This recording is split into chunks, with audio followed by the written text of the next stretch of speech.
Hello, dear students,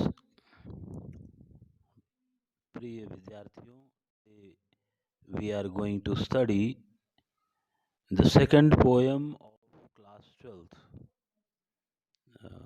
and this poem is an elementary school classroom in a slum.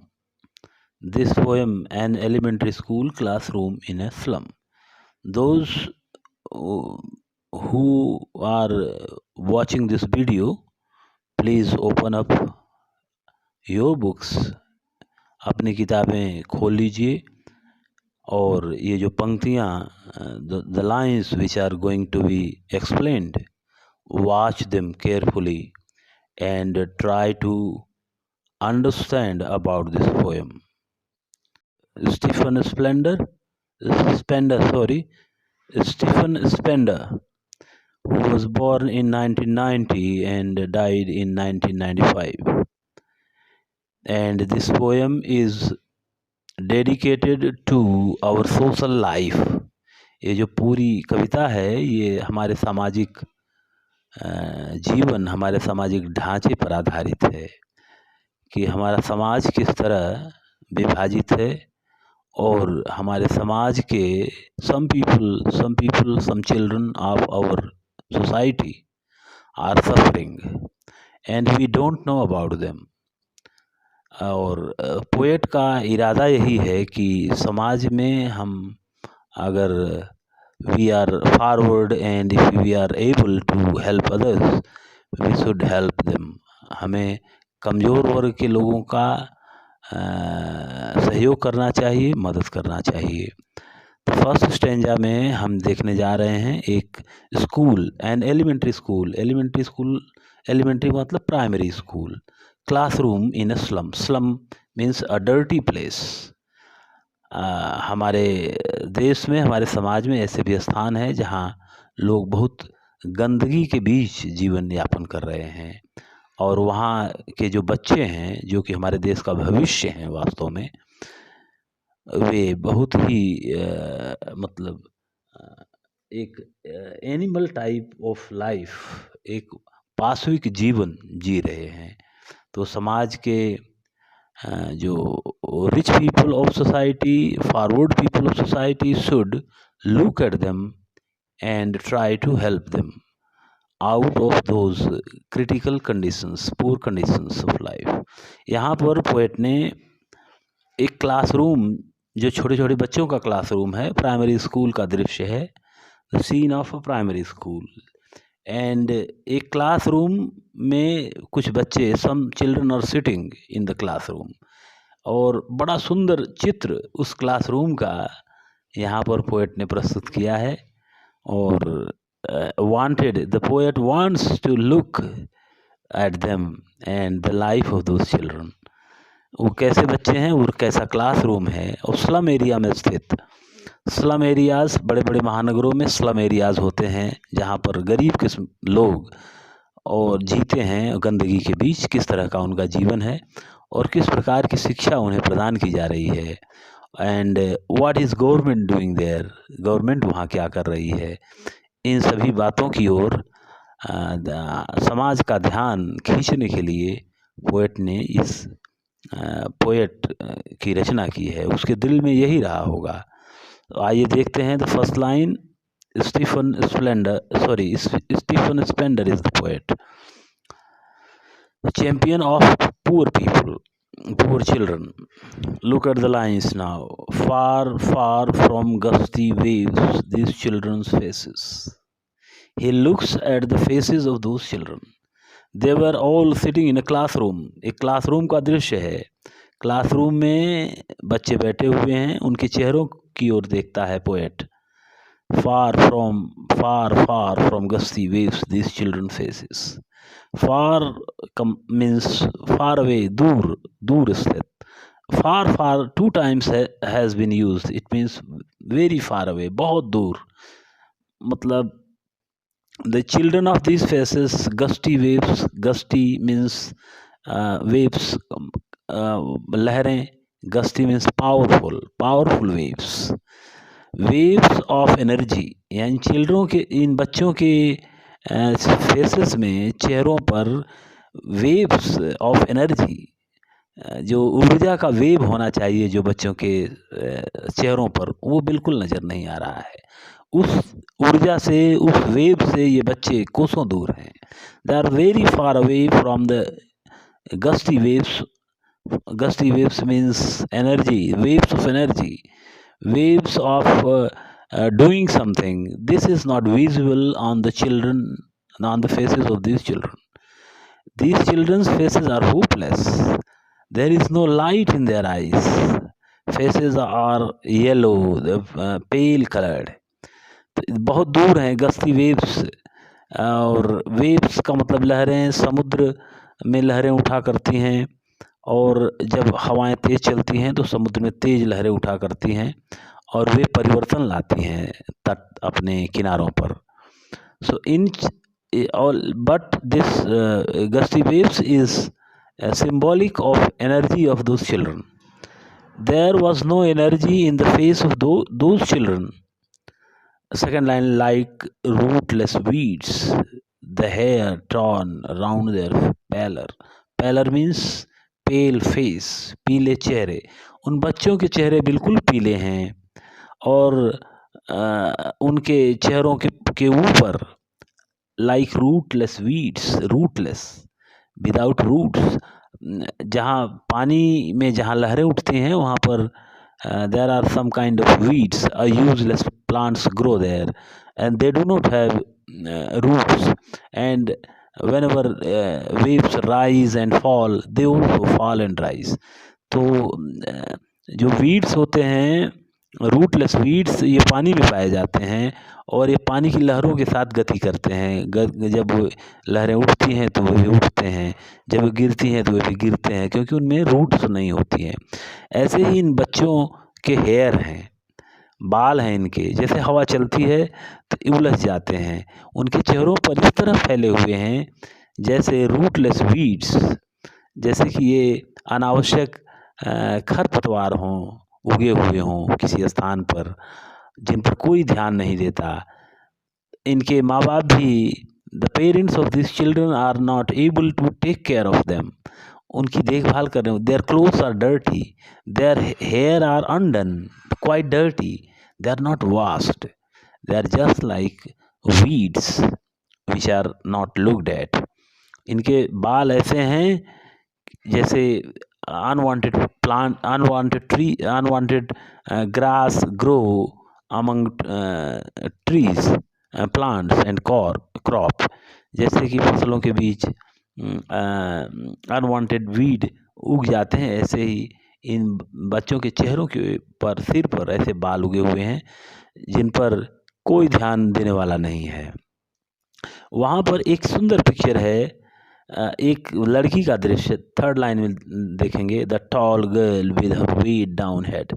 एक लड़की वहाँ बैठी है. A girl is sitting there in the classroom and her head is down. She is not able to raise her head up with pride. वो गर्व से अपना सिर ऊंचा नहीं कर पा रही है. Reasons are many. Poverty is there, गरीबी एक रीजन है जो उसके सिर पर सवार है, सिर पर एक भार है. These children do not get respect and they do not get love wherever they go. ये बच्चे जहाँ कहीं भी जाते हैं इन्हें रिस्पेक्ट नहीं मिलता है, सम्मान नहीं मिलता है. तो अपमान का एक a kind of disrespect, a load of disrespect, poverty and lack of pride, इनका load, the load of all these things is on her head. Therefore her head is down. अपना सिर झुकाए हुए बच्ची बैठी हुई है. She is tall, वो बड़ी लंबी है, but her head is down, लेकिन उसका सिर नीचा झुका हुआ है. And the reasons are, I mentioned, poverty, disrespect, uncertainty and sorrow. All these things as a load are sitting on her head, therefore her head is down. And another boy, the people seeming boy with rat's eyes. Another, एक boy है, एक बच्चा बैठा हुआ है उस classroom में. The poet is focusing these children, these students sitting in the classroom. इस क्लासरूम में बैठे हुए कुछ विद्यार्थियों पर ये पोएट अपनी दृष्टि डालता है। ये दूसरा जो बच्चा है, the paper seeming boy, paper की तरह उस बच्चे का अस्तित्व है कि जैसे paper, when wind blows it flies here and there, thin, bloodless, no chance of life। ऐसे उस बच्चे का शरीर है, पेपर की तरह है, with rat's eyes, and his eyes are like rats। rats eyes, आप ध्यान से अगर चूहों की आंख देखें तो उनकी आंखों में भय हरदम मौजूद रहता है। They are afraid of being killed, they are afraid of being injured. The same kind of fear is in the eyes of those children, those bloodless children. Thus, their skin outside the covering of their body, which is their skin, which is like, that is like a paper, bloodless and waterless. There is no, it seems there is no life, no possibility of life and growth on their skin, and their eyes are like rats. Rat's eyes, fearful eyes. They are afraid of being looked at. They are afraid of being injured. They are afraid of being insulted. Another boy in the scene is the stunted, unlucky heir of twisted bones. One more boy is there sitting stunted. The stunted means undeveloped. That boy is totally undeveloped. He had never eaten a nutritious food. Therefore, his growth is stunted. His organs are not fully developed. His body is not healthy. Unlucky heir, he is very unlucky, and he has inherited. Heir means that one that inherits something from his forefathers. But this unlucky air, ये मतलब दुर्भाग्यशाली उत्तराधिकारी है of twisted bones. He has inherited twisted bones, a kind of disease. Twisted bones जहाँ पर हड्डियाँ टेढ़ी मेढ़ी हो जाती हैं, a kind of disease because of lack of nutritious food, proteins and other healthy ingredients he never got in his food. Therefore, his bones are not strong. They have twisted, and his father's bones were. His father also had this kind of disease.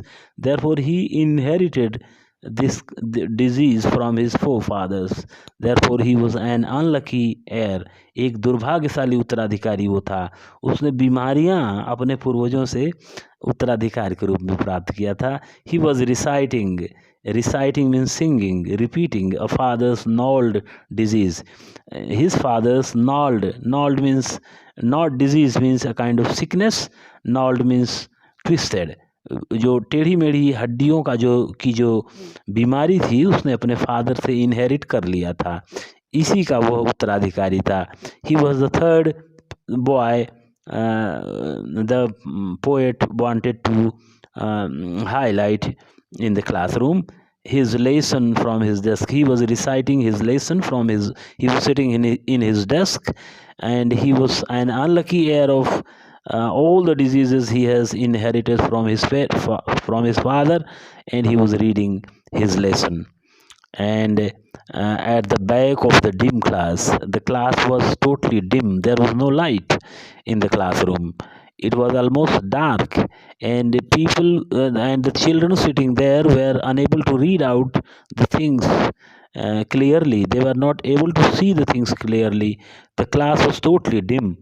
Classroom पूरी तरह से अंधकार से भरा हुआ था, और वहाँ पर बैठे हुए जो विद्यार्थी थे वे किताब के में लिखे हुए वाक्य को, अक्षरों को ठीक से पढ़ भी नहीं पा रहे थे।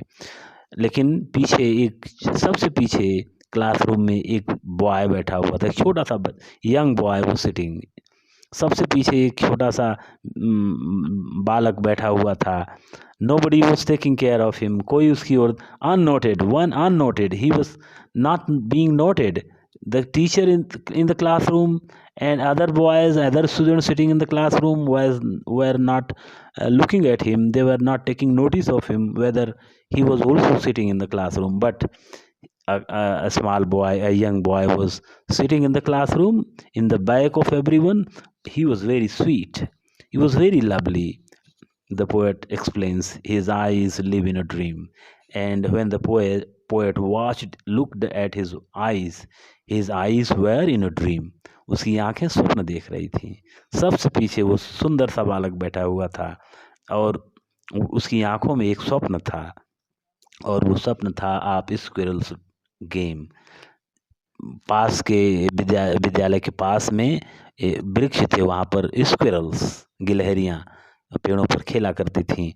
उन्हीं का ड्रीम, उन्हीं का स्वप्न वह देख रहा था. अभी भी वो क्लासरूम में, he was sitting in the classroom but he was watching the game of those squirrels.